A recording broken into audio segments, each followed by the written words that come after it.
Alright, nandito na naman ang inyong inday sa ating kusina serye at siyempre magluluto tayo ng ulam at hindi naman halatadong paborito ko ang tofu ano.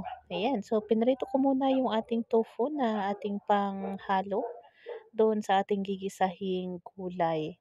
At siyempre unahin na nating igisa ang ating sibuyas at sunod yung ating bawang. So maggigisa lang ako ng simpleng gulay kung anong available. Ito yung beans, yung napa cabbage or pechay bagyo or wombok at saka yung aking pinrito na tofu cubes.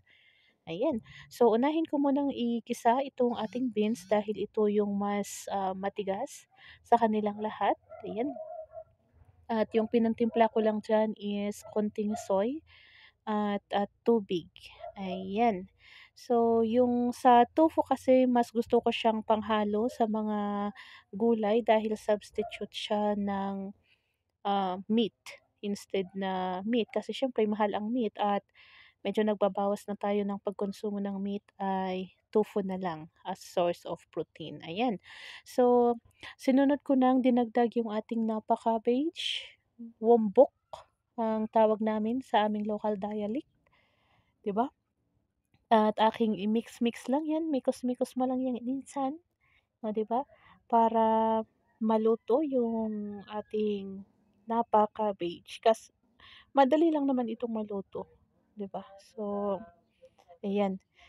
And siyempre after na mamikos-mikos natin 'yan, 'pag medyo soften na yung ating napa cabbage, ay siyempre atin namang idadagdag yung pinakapaborito natin, oh, 'di ba, ang hindi mawawala or laging present, oh, 'di ba, na substitute ng mga meat,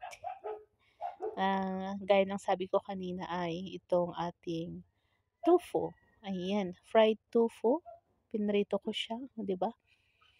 At ang ating panimpla dito ay oyster sauce. Ito yung pares nung soy na naunang pinantimpla ko doon sa beans, nung nilagay ko yung beans. So, ayan.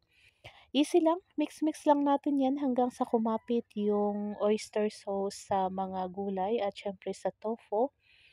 And siyempre ready to eat na naman tayo, oh, 'di ba? So, simple lang.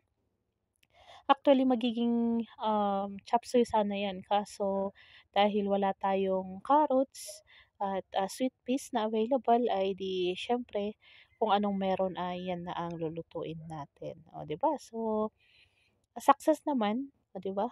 Naging, ulam naman siya, pantawid ulam, oh, 'di ba? So, ayan.